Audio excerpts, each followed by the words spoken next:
and welcome to Cold Beers and Curveballs, episode number 8. I am one of the hosts, Chase Almy.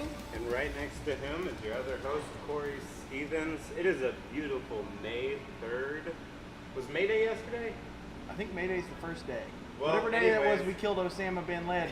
it was May Day the other day. We were going out being American. We got a tiny bit of rain today. It's a great spring in North Texas. We have made it 8 episodes through Cold Beers and Curveballs. How's it feel? Man, I feel like Full House on the 100th episode, really. And I think number 8 is going to be probably our best one ever. It might be. We have a lot of interesting stuff to get into because... Guys, and before we get into that, though, I do want to say something. Corey's always telling me that he's sitting beside me. He's not sitting beside me. We're not one of those awkward people that go to a restaurant and get a booth and both sit next to each other. It's not like that at all. It's just Corey sits across from me and Corey tries to make it sound like we're sitting like right on top of each other, sharing a laptop. Look, if we're going to look through the last 7 episodes and see what exact word was used about in the intro, I don't think you're going to find me saying more than twice, max, well, hey, I was sitting beside you. I think I can find it in all 7 episodes because you say, and right beside him is Corey. I think that's some bullshit. So anyways, we're moving on to the real information. Corey Stevens sitting across from Chase Almy. Thank you.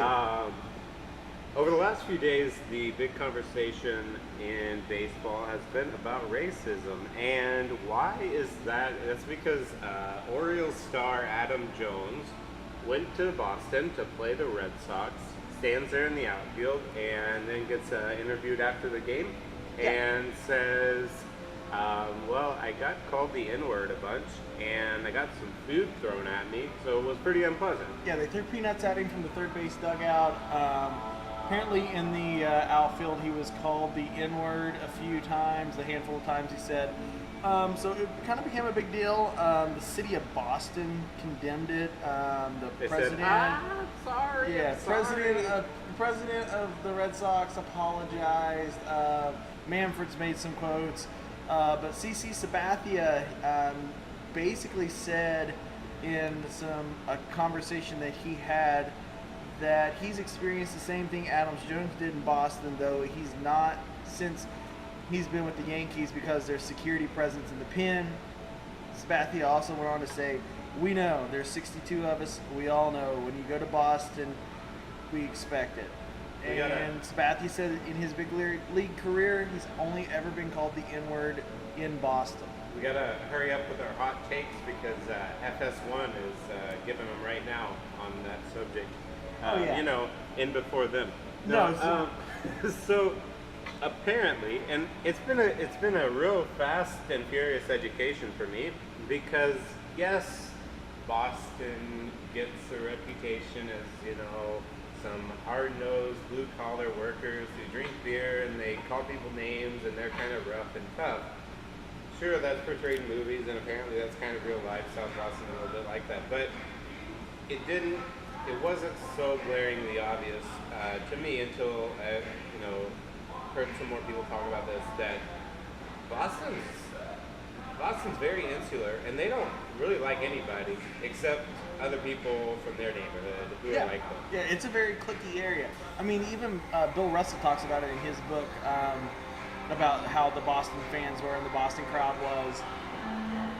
Yeah, that got brought up a lot on random people talking on the radio, but I don't think it's very relevant. That's 50 years ago, pretty much. Yeah, and that's kind of what. But if you think about it, that shows that in 50 years, a lot of things hadn't changed. Yeah. So I mean, that's the problem. Is that Boston is apparently stuck in the 1950s and 60s. They don't like anybody except other white blue-collar people from South Boston. One radio guy was saying, "Look, I'm white and I'm Irish, and I go travel there, and I can't strike up a conversation. I get the cold shoulder. So it's not even necessarily about race." Well, and here's the thing too: is even David Price, one of their own pitchers, has come out and said he gets called names all the time. Like he hears them talk and he hears the things they say. So it's not like it's just something that they're saying about their opposing fans. It's things they're saying about the players on their team. Mookie Betts brought up earlier, yesterday, that he was very surprised at how much that he didn't hear it. He was like, I was in the same outfield as him, and it kind of crossed his mind. So, there's been a lot of stuff said about it. I know Buck Showalter said he wasn't going to sit there and pretend. He's never been black, so he doesn't know what it's about. He was like, I just kind of wish Adam Jones would have told me because I would have done something about it during the game. You got cut a bit. Oh, Buck Showalter. Buck would have really done something. But really, honestly, this whole thing kind of, I was watching, Dan Levitard, the retard. Is that his name? Pretty much. Yeah, who sits around and exploits his dad's broken English on his one show. So, yeah, like I was saying, Dan Levitard, the retard, who exploits his father's broken English on a show. He also has a radio show that happens in the morning. And so I happened to catch that. I was about to actually flip it over to SportsCenter and watch Real News. And all of a sudden he started in. I was like, I'm going to give this guy a chance or whatever. And he turned this whole thing that happened with Adam Jones and Machado, which we'll talk about here in a minute, getting thrown at, that all baseball is racism.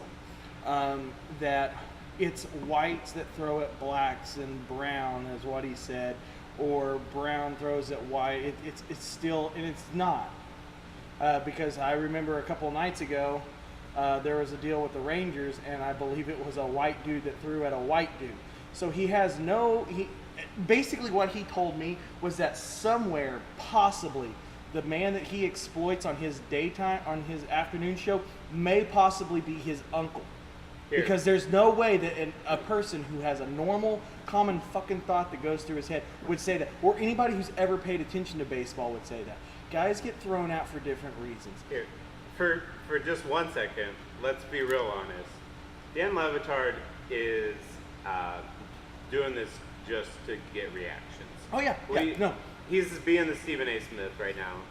So yeah. We're giving him too much airtime anyway. Well, but the thing was, what made me upset about it was, he said, well, if you're upset by my comments, then maybe you need to go take a look in the mirror, because if you didn't believe this way, you wouldn't be defensive.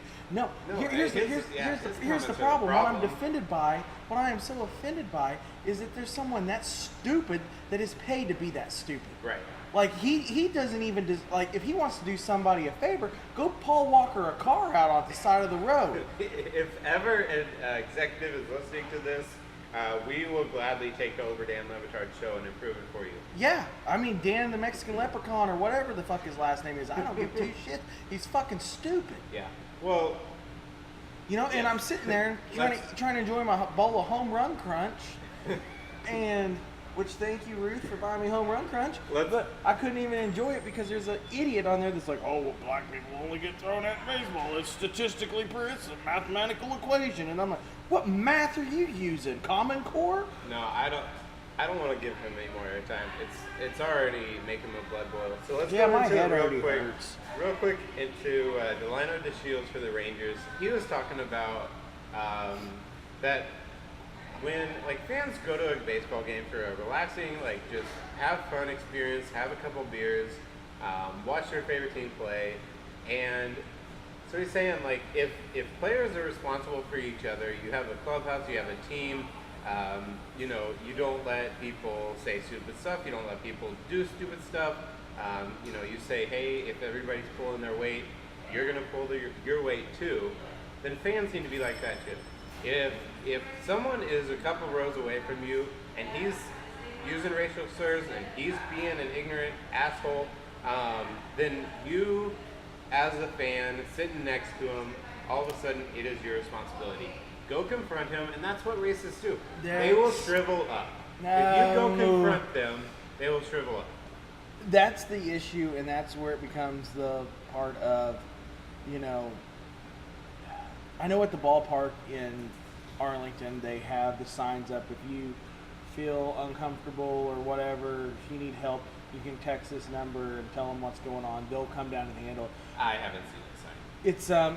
It's in about 4 different places. Yeah. I've seen it where I sit and stuff.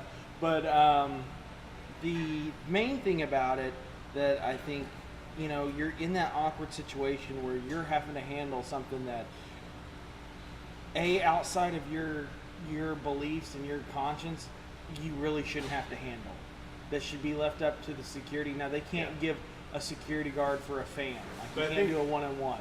I think basically what it is that if somebody will stand up and cause a little bit of a scene and just confront him, then you can tell your story and that guy will get kicked out. Yeah, but that's the hope. That's the hope. But what typically ends up happening is everybody he's kicked out. Drunk and you get your ass kicked, because most guys that feel that way kind of have a little bit of a edge as far as height, weight, and just sheer meanness. There's something wrong with them. Here's what I was thinking about on the way in. So the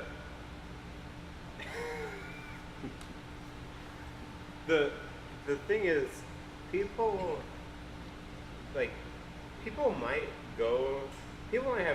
might be season ticket holders, and they might go to 81 games a year and not cause 80 games a year and not cause a single problem. But 81. But one random game, they have one too many beers, and their team just went down in the fourth inning. They were up 1-0. They just went down 3-1, and just like the other day, Nomar Mazara's in the outfield, and he drops a fly ball, right? Yeah.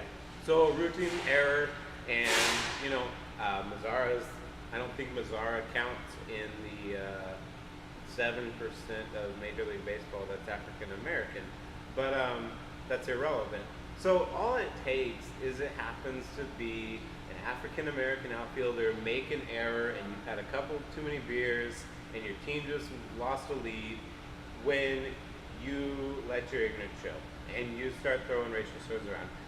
For 80 games a year, you might be fine. You can hide and be a normal person and hide your biases, but all of a sudden, there's just that one little snap because of the perfect confluence of events, and then you're the racist asshole. Yeah, and it also could have been, somebody said something that was, out there. The thing that I find interesting too is that, there really hasn't been much from it. Nobody from that center field area has really spoken up and been like, yeah, we saw the guy that was sitting over there calling everybody. Because actually, it's all their friends. Yeah, and they don't want to call each other out. Whole thing, yeah. But no this isn't the first racially driven hate towards Adam Jones.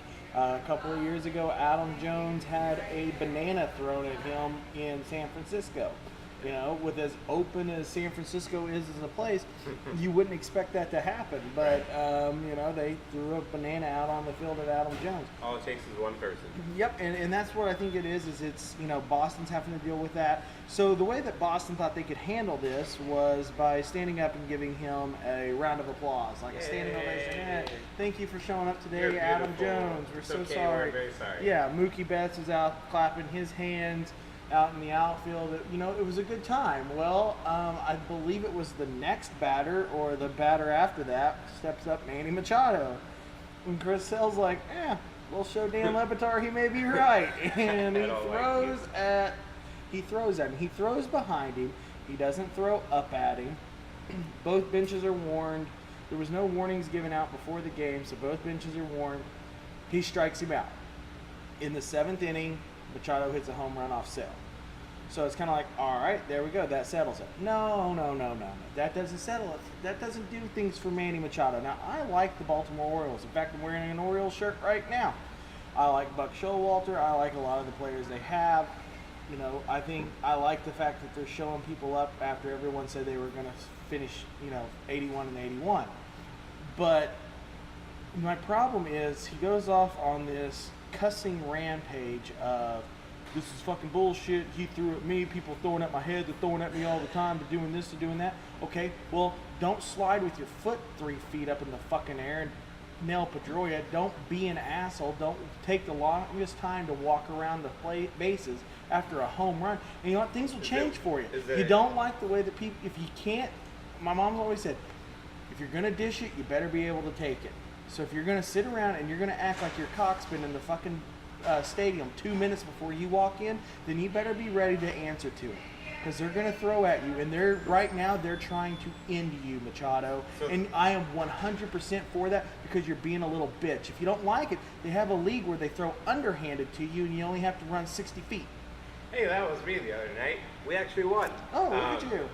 No, so that's the issue that continued this whole saga, was that he took too long to run around the bases. He took a long time to trot around the bases. They've still been trying to hit him. He's a big target. Well, but why can't you hit him? Because he moves in. Like, I think that's the issue. Is like he doesn't spin out. He doesn't spin out, so he leans in. Like, I mean, the thing, dude. Here's the thing too. Just wear it. Take it. Napoli said that the other day. If you throw at my hip, I'm gonna take it. I'm gonna walk down. There's not gonna be a problem. When you start throwing up and at your head, that's when they take. It wasn't up and at his head or anything. It was towards the middle of his back. So just wear it and go. What about Chris Sale in this equation? What is he retaliating for, and does he deserve the same suspension? Well, Chris, the thing is that Machado thinks that it still has to do with the Pedroia thing. The Red Sox are basically saying it's because Betts got hit the game before. So it's been going on. It was shown in the dugout. Chris Sale said, "This is no longer a game. This is a war." To be honest, it sounds like it's going to be petty shit for the From next what this sounds like, it's going to be games. great baseball for the next 3 or 4 series. Or somebody can just not hit a person for one game. Yeah. And the Pussy Whistle Award once again goes to Corey Stevens for the day, and we're only 17 minutes in. Awesome. No, the thing is, it comes with the territory. Machado, I get it, you're upset they're throwing at you, but you have to understand your actions have a reaction. When you want to walk around and you want to act like you're a big dude, especially to people like Chris Sale, they're going to look at you and they're going to throw at you. That's just how it's going to be. That's how baseball's always been.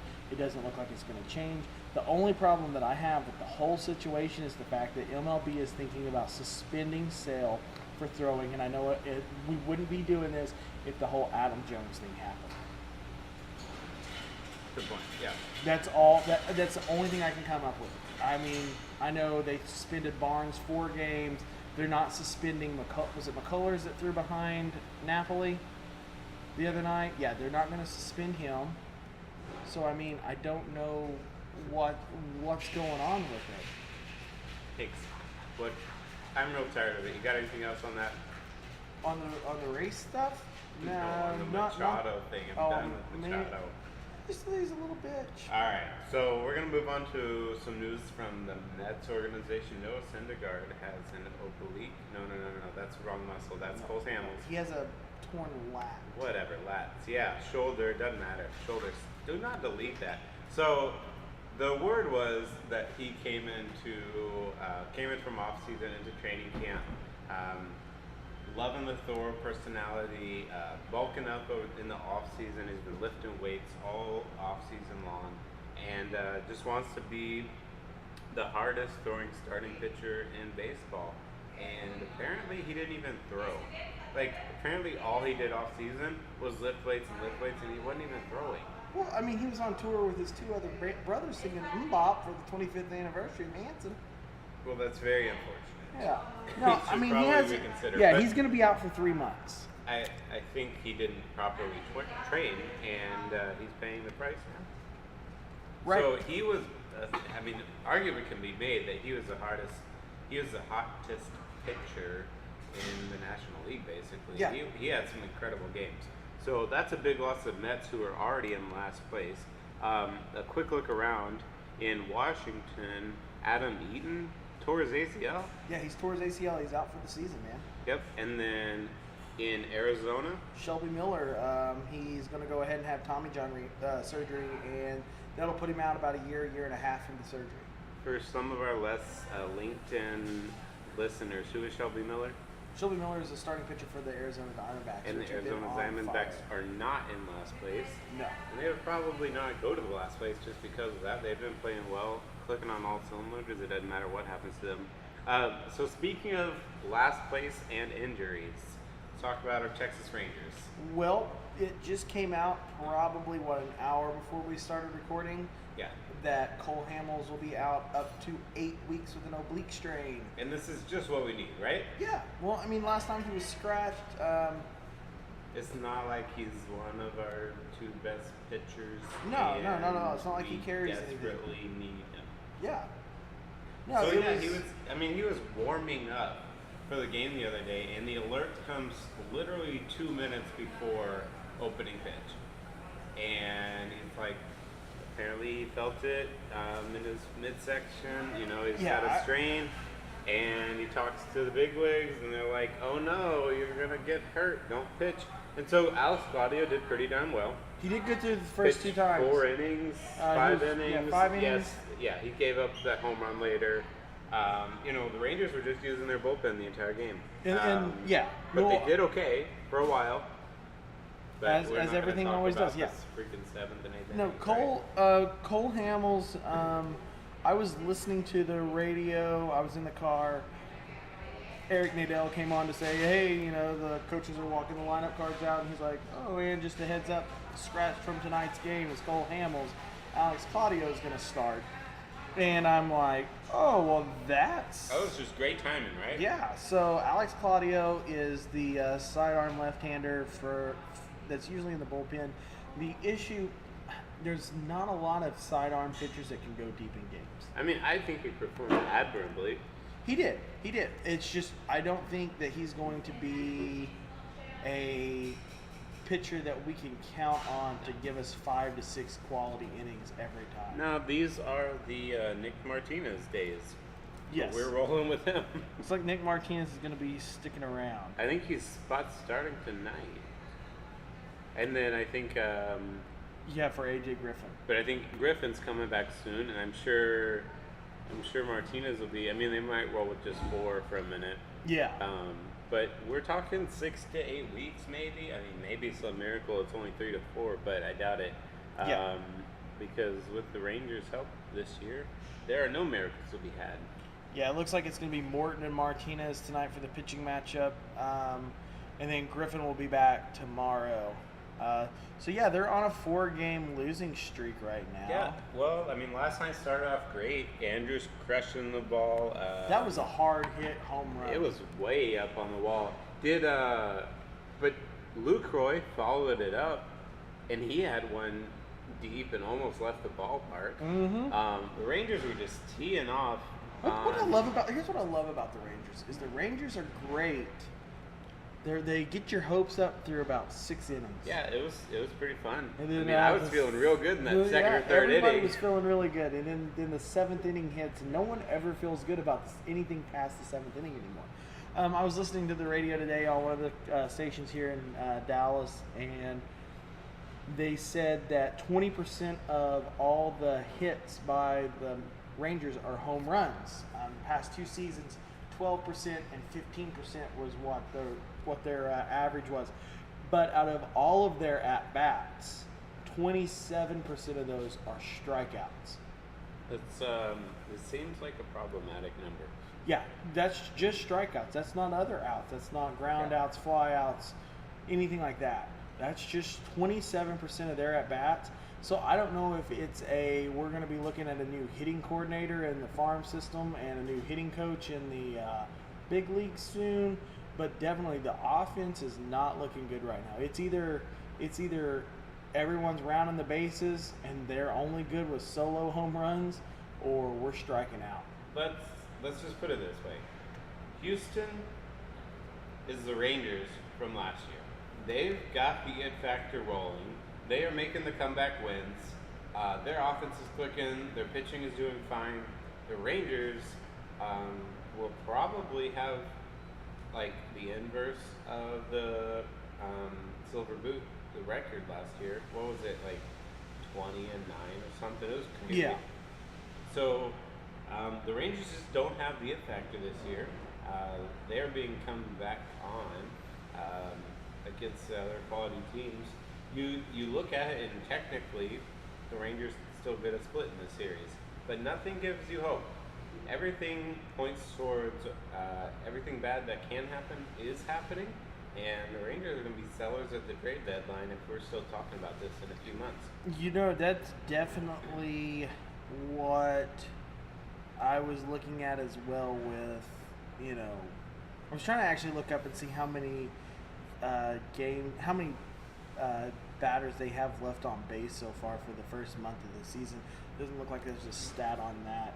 But, one of the articles I was reading from Bleacher Report was roster moves that each ML team must make. And it was quite interesting when I got down. Like, there were some people that was like, promote these people, send this person down. That's boring. Try to sell, try to do whatever. But they definitely brought back up the Sam Dyson situation. And I thought it was an interesting take was go ahead and release Sam Dyson. And the reason why is he's got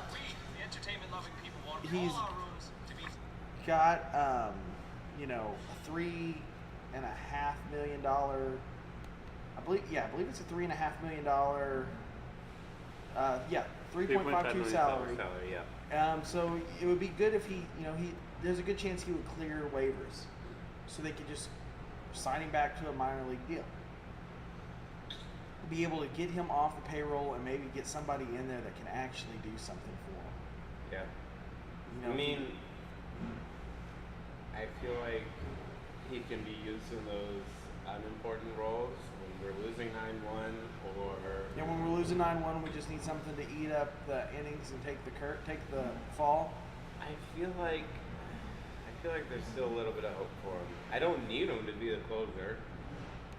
I don't even need him to be excuse me, to be the setup man. Bush is doing fine. Kella gave up a grand slam last night. Yeah. Kella's been doing okay. Claudio's been doing okay. Leclerc has been doing fine.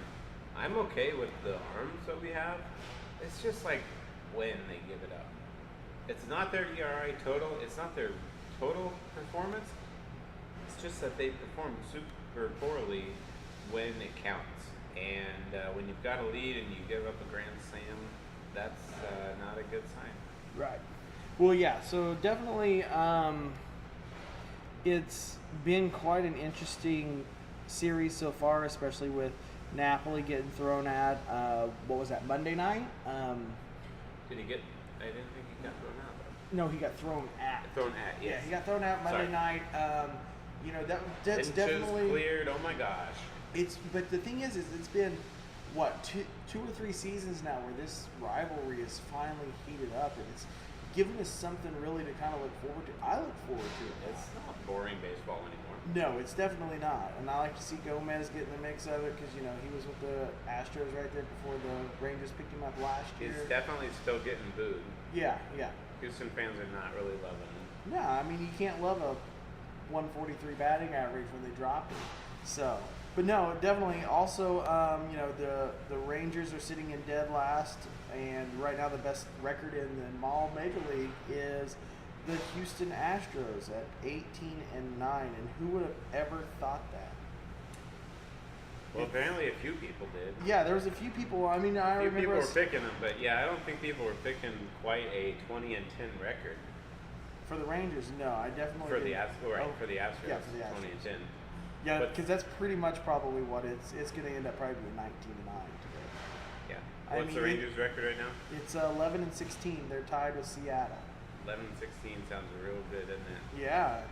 So if we want to take a look at the standings, we got Baltimore and New York, Yankees right there tied for first in the AL East, with Boston and Tampa Bay following, and Toronto at 9-18. So at least we're not them. At least we're not Toronto. Chicago White Sox actually first in the AL Central at 14-11. Minnesota's 13-11. Cleveland and Detroit both tied at 14-12. And then Kansas City at 8-17. So a lot of teams this year that everybody thought was going to be something to watch really hasn't panned out. Well, it'd be cool if we were like 10 wins in the AL Central.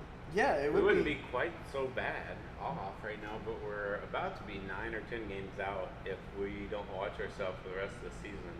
Yeah, I've definitely also been keeping my eye on the NL East, just kind of tracking the Mets, because I have a pretty good feeling if the season keeps going the way this is, Terry Collins may actually be out before the season is over. I don't think that's that big of a stretch yet. Yeah, he's looking rough. St. Louis is able to come up to 500 in the NL Central. Cubs still sit at the top of that, with Milwaukee right behind them at 500 as well. Cincinnati and Pittsburgh tied for dead last in that one, 12 and 14. Before you move along, speaking of Terry Collins, last year he had this fiery press conference post-game interview where he really laid into the players, and the Mets kind of turned it around, right? Yeah. So I'm waiting around for Bannister to do that. Is that you think that's in his blood at all? I think Bannister's one of those guys. I know a few years ago when the Rangers were really making their pushes when we had Kinsler and we had Napoli the first time. I believe it was their second time to the World Series that season when they kind of hit a little slump, and Ron Washington went off, and somebody had actually recorded his speech or whatever, and he ripped into him, and it definitely helped turn it around. You have two different types of managers, and I think Terry Collins. I think the only thing with Terry Collins is right now he's not doing, because a lot of his has been affected by injuries. Yeah. Well, Bannister's not so much injury ridden. Yeah, he's got Beltre and Hamels out, but Gallo's given the same amount of offense. To be honest, Hamels wasn't really performing the way he should before his injury. His ERA was okay, but his strikeout rate was probably half of what it used to be. He was just not. The eye test was saying that he was struggling. He managed to get by. Well, I think he also learned to be a different pitcher. You know, his strikeout rates have gone down. No, I don't think he's learned quite yet. I think he's learning this year, if he ever gets back soon, that he's got to pitch differently because people aren't swinging at the same stuff. Yeah, he's got to learn where to put it to where the batter's just going to roll over the top of it and give you ground balls and give you flyouts. And I think that's something that he was starting to transition to until this oblique strain is going to set him back 2 months. Yeah. Well, look, I know it's only 20 games. I mean, 20% of the season in. We're 30 games in, basically 27 games in. Thing is, everything, like, the wheels have fallen off the race car. The engine has also fallen onto the ground. The axle has broken, and there's smoke coming out. Everything. The Rangers are just cursed right now. Everything that can go wrong is going wrong. And you need a come to Jesus moment, and you need to get everybody refocused. I think, sure, some players like Mazzara seemed to be hitting the ball okay last night. He got himself a home run. He had some good quality at bats, and he was slumping. Delino Shields, he's up in the leadoff role. He's been getting on base a little bit. I think he's been hitting like upper 200s lately. Maybe he can get rolling, hit 300 in that leadoff role. That'd be satisfactory. Get a few walks in there, get a few steals.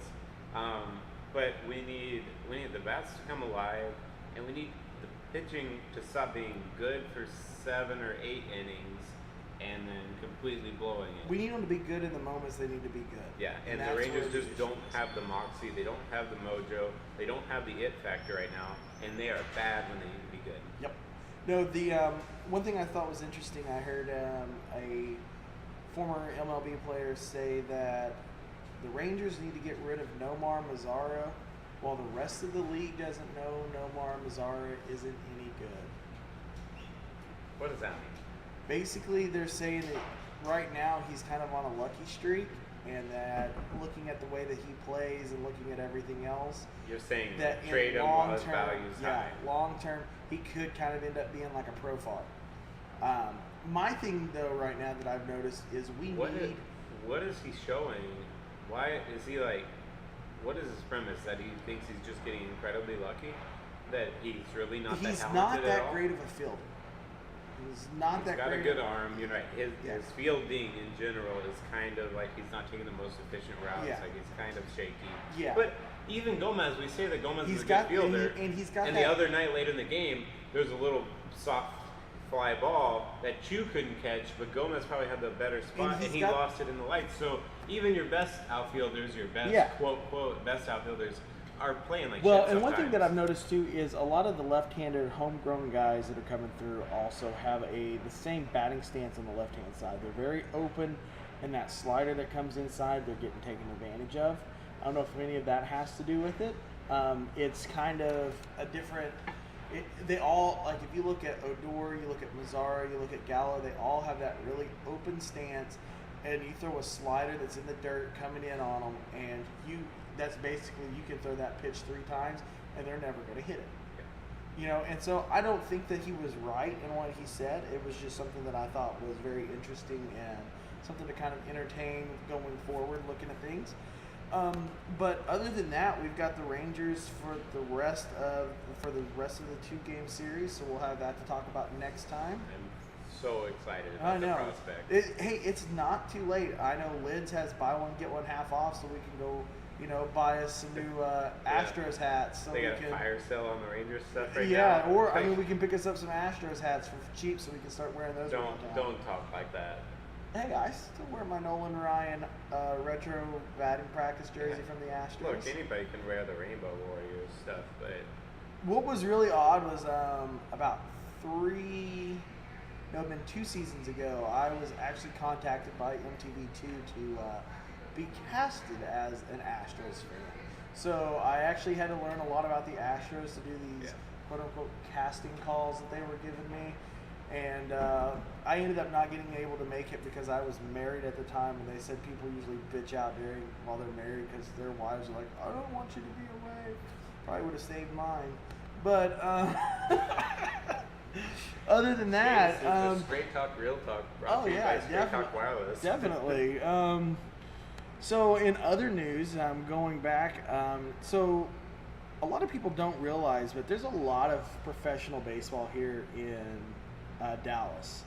So we have the Texas Rangers, we have the Frisco Rough Riders in the area, but we also have the Fort Worth Cats, which is a long time running independent league. A few years ago they had Julio Franco come out as a player. They had Jose Canseco as a player coach for a few games. But there's also one, the Grand Prairie Airhogs, and a new team, the Burleson Railroaders. Which I thought was a drive to Burleson. Yeah, which I thought the term railroader was something that was done at fraternity parties with a drunk girl, but apparently it's also the name of an independent baseball team.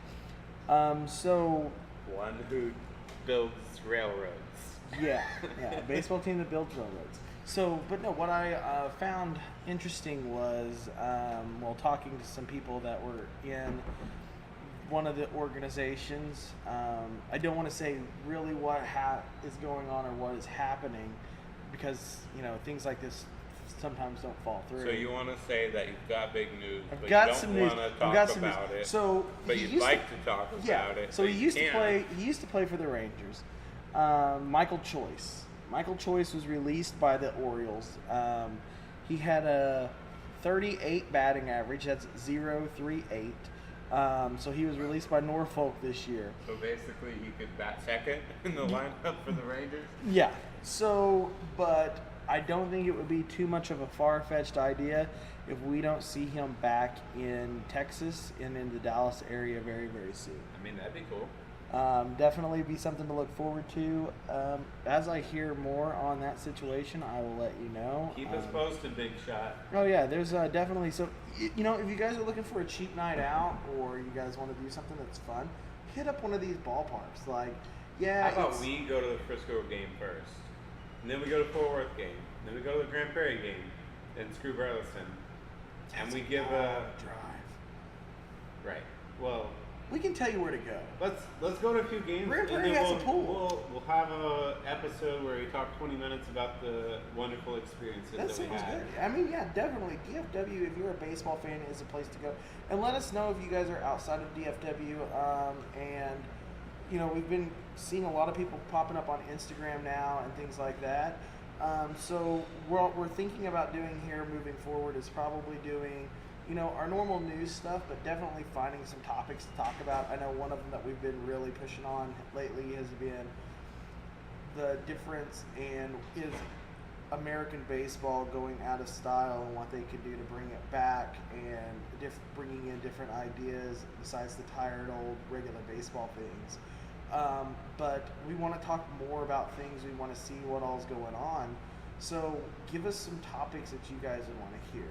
I definitely think steroids may be on one of our topics here pretty soon, and definitely a little DFW baseball road trip. Do we have a steroids expert we can bring on? Man, I was thinking about bringing on a person that both Corey and I have worked with in the past that know a lot about nutrition and network marketing. I bet he knows a few guys, though, that have beefed up unnaturally. Oh, well, no, I wasn't even talking about our friend J.L. Williams, our resident number cruncher. Oh, you're talking about... Yeah, yeah. Definitely, they push organic Capri Suns. Yes, so... It's not even Thrive. Yeah. And it's not even Level. There are so many of them. Oh, yeah. And they're all the best product in the world, and truly it'll change your life. Yeah, and just look at them because they're there. So, definitely give us what you guys want to listen to.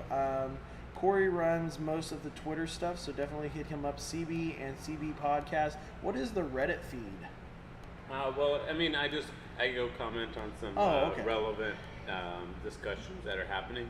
I think right now, most of it is... sounds like a broken record over there. The Rangers suck, and woe is me is the general theme of the discussions on the Texas Rangers subreddit right now. Yeah, so I mean, you may also accidentally... I don't have a whole lot to add. Yeah, because when I got on the Reddit one that I saw that you had posted, I thought it was actually a dashboard confessional feed because it was pretty emo. But it turns out they were actually talking about the Rangers. But yeah, definitely keep in contact with us.